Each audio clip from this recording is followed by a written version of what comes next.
हर हर महादेव दर्शकों, आप सभी को सरिता मिश्रा का नमस्कार। आपके अपने यूट्यूब चैनल जीवन चक्र में आपका स्वागत है। दर्शकों, आज मैं लेके आई हूँ महाशिवरात्रि व्रत की प्रामाणिक और पौराणिक व्रत कथा। दर्शकों, महाशिवरात्रि भारतीयों का एक प्रमुख त्योहार है। यह भगवान शिव का प्रमुख त्योहार माना जाता है। दर्शकों, माघ फागुन मास के कृष्ण पक्ष की चतुर्थी को महाशिवरात्रि व्रत मनाया जाता है, जो इस वर्ष 8 मार्च को रखा जाएगा। दर्शकों, माना जाता है कि सृष्टि का प्रारंभ इसी दिन से हुआ था। इसके साथ ही प्रामाणिक कथाओं के अनुसार इस दिन सृष्टि का आरंभ अग्निलिंग अर्थात जो महादेव का विशालकाय स्वरूप है उसके उदय हुआ था। दर्शकों, इसी दिन भगवान शिव और माता पार्वती का विवाह भी हुआ था। महाशिवरात्रि के दिन भगवान शिव और माता पार्वती की पूजा की जाती है। दर्शकों, तो चलिए दर्शकों, कथा को श्रवण करते हैं। दर्शकों, अगर वीडियो आपको अच्छा लगे तो लाइक करना मत भूलिएगा, और अगर आप मेरे चैनल पे पहली बार आए हैं तो चैनल को सब्सक्राइब कर लीजिएगा। पूर्व काल में चित्रभानु नामक एक शिकारी था। जानवरों की हत्या करके वह अपने परिवार को दर्शकों पालता था। वह एक साहूकार का कर्जदार था, लेकिन उसका ऋण समय पर ना चुका पाने से क्रोधित होकर दर्शकों साहूकार ने शिकारी को शिव मठ में बंदी बना लिया। दर्शकों, संयोग से उस दिन शिवरात्रि थी। शिकारी ध्यान मग्न होकर शिव संबंधी धार्मिक बातें सुनता रहा। दर्शकों, चतुर्दशी को उसने शिवरात्रि व्रत की कथा इस प्रकार से सुन ली। शाम होते ही साहूकार ने उसे अपने पास बुलाया और ऋण चुकाने के विषय में बात की। दर्शकों, शिकारी अगले दिन सारा ऋण लौटा देने का वचन देकर बंधन से छूट गया, अर्थात उसने छोड़ दिया उसको। अपनी दिनचर्या की भांति वह जंगल में शिकार के लिए निकल पड़ा। दर्शकों, लेकिन शिकारी दिन भर बंदी घर में रहने के कारण भूख प्यास से व्याकुल था। दर्शकों, शिकार खोजता हुआ वह बहुत दूर तक निकल गया। जब अंधकार हो गया तो उसने विचार किया कि रात जंगल में ही बितानी पड़ेगी। दर्शकों, वह वन में एक तालाब के किनारे एक बेल के पेड़ पर चढ़कर रात बिताने का इंतजार करने लगा। दर्शकों, जो बेल का पेड़ था, वृक्ष था, उसके नीचे शिवलिंग था जो विल पत्रों से ढका हुआ था। दर्शकों, शिकारी को इसका पता तो चला नहीं।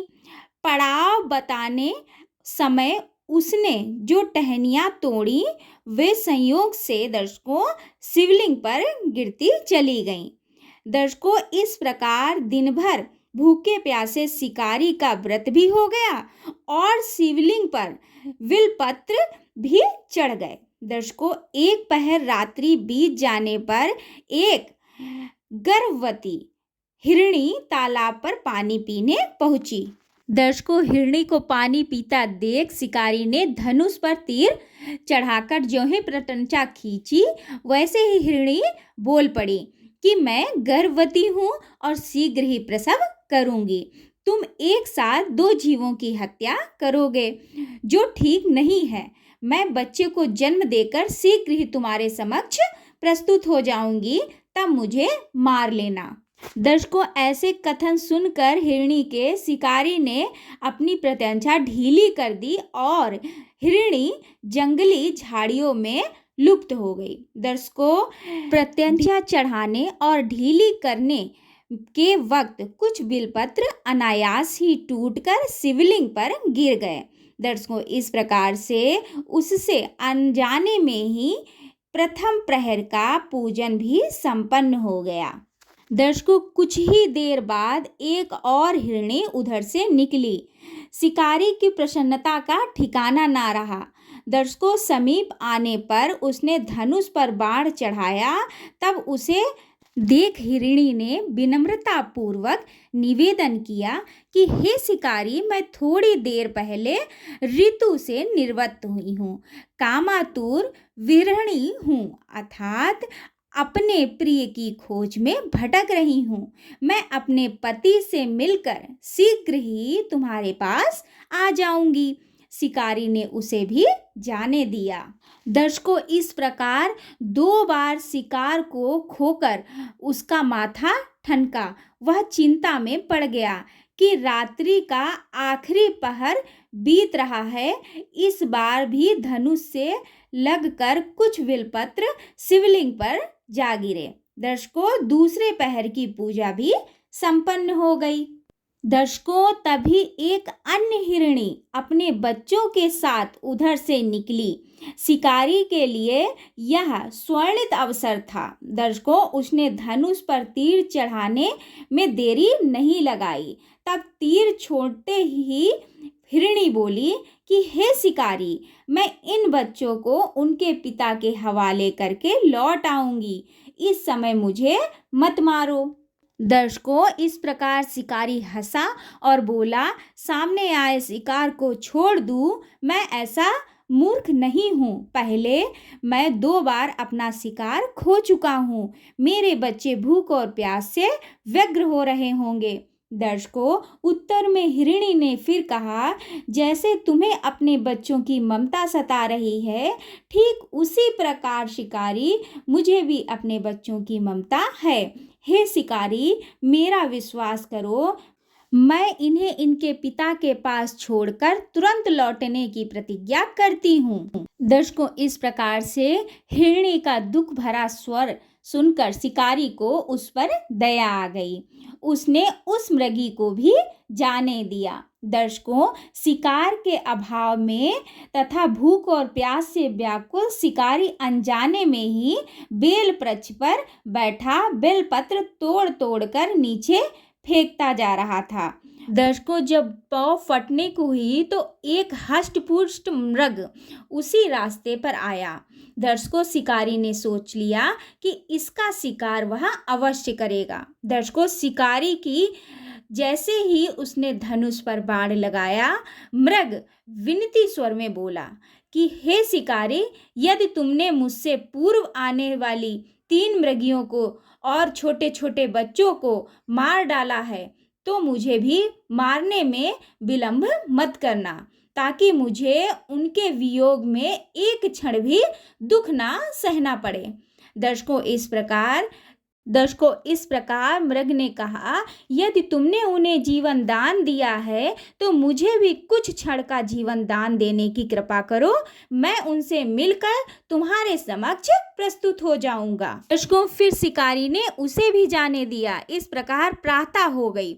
दर्शकों, उपवास और रात्रि जागरण तथा शिवलिंग पर बेलपत्र चढ़ाने से अनजाने में ही शिवरात्रि की पूजा पूर्ण हो गई। दर्शकों, पर अनजाने में ही की गई पूजन से परिणाम उसे तत्काल मिला। दर्शकों, शिकारी का हिंसक हृदय निर्मल हो गया, उसमें भगवत शक्ति का वास हो गया। दर्शकों, थोड़ी ही देर बाद वह मृग सा परिवार शिकारी के समक्ष प्रस्तुत हो गया। दर्शकों, ताकि वह उनका शिकार कर सके। किंतु जंगली पशुओं की ऐसी सत्यता और सात्विकता और सामूहिक प्रेम भावना देखकर शिकारी को बड़ी ग्लानि हुई। दर्शकों, उसने मृग परिवार को जीवन दान दे दिया। दर्शकों, इस प्रकार से अनजाने में ही शिवरात्रि के व्रत का पालन करने पर भी शिकारी को मोक्ष की प्राप्ति हुई। दर्शकों, जब मृत्यु काल में यमदूत उनके जीवन को ले जाने आए हों तो शिव गणों ने उन्हें वापस भेज दिया। दर्शकों, शिकारी को शिवलोक ले गए और शिव जी की कृपा से ही अपने इस जन्म में राजा चित्रभानु अपने पिछले जन्म को याद रख पाए और महाशिवरात्रि के महत्व को जानकर उनका अगले जन्म में भी पालन कर पाए। दर्शकों, अगर मैं शिव कथा का यह संदेश की बात करूं तो शिकारी के कथा अनुसार महादेव तो अनजाने में ही किए गए व्रत का फल भी दे देते हैं। दर्शकों, वास्तव में महादेव शिकारी की दया भाव से प्रसन्न हुए थे।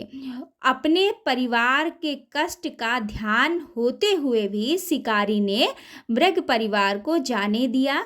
दर्शकों, यह करुणा ही वस्तुतः उस शिकारी को उस पीड़ित एवं पुजारियों से उत्कृष्ट बनाता है। दर्शकों, जो भी सिर्फ रात्रि जागरण और उपवास एवं फूल, फल, दूध, दही, बेलपत्र आदि द्वारा शिव को प्रसन्न कर लेना चाहता है, इस कथा से सबसे महत्वपूर्ण बात यह निकल कर आती है दर्शकों कि इस कथा में अनजाने में ही हुए पूजन और विशेष फल बल दिया गया है कि इसका अर्थ यह नहीं है कि शिव किसी भी प्रकार के किए गए पूजन को स्वीकार कर लेते हैं, अर्थात भोलेनाथ जाने व अनजाने में हुए पूजन में भी भेद नहीं करते हैं। दर्शकों, वास्तव में वह शिकारी शिव पूजन नहीं कर रहा था। दर्शकों, इसका अर्थ यह भी हुआ कि वह किसी तरह के किसी फल की कामना भी नहीं कर रहा था। उसने मृग परिवार को समय एवं जीवन दान दिया, जो कि शिव पूजन के समान है। दर्शकों, शिव का अर्थ है कल्याण होता है। दर्शकों, उन निहित प्राणियों का कल्याण करने के कारण ही शिव तत्व को पाया जाता है। दर्शकों, कहते हैं उसका शिव से साक्षात्कार होता है। दर्शकों, परोपकार करने के लिए महाशिवरात्रि दिवस होना भी आवश्यक नहीं है। दर्शकों, पुराणों में 4 प्रकार की शिवरात्रि पूजन का वर्णन मिलता है। मासिक शिवरात्रि, प्रथम आदि शिवरात्रि तथा महाशिवरात्रि। दर्शकों, पुराण वर्णित अंतिम शिवरात्रि है। दर्शकों, नित्य शिवरात्रि, वस्तुतः प्रत्येक रात्रि ही शिवरात्रि कहलाती है। दर्शकों, अगर हम उन परम कल्याणकारी आशुतोष भगवान भोलेनाथ में स्वयं ही लीन कर दें तो कल्याण मार्ग के अनुसार करेगा। दर्शकों, वही शिवरात्रि का सच्चा व्रत होगा। दर्शकों, ऐसे तो व्रत हम रखते ही हैं, रखना भी चाहिए, लेकिन अच्छे कर्मों के साथ व्रत को अगर रखा जाए तो उसका फल भी अच्छा ही मिलता है। तो दर्शकों, ये थी महाशिवरात्रि की व्रत कथा पसंद आई हो दर्शकों तो कमेंट बॉक्स में हर हर महादेव अवश्य लिखिएगा। मिलते हैं अगले वीडियो में। जय भोलेनाथ।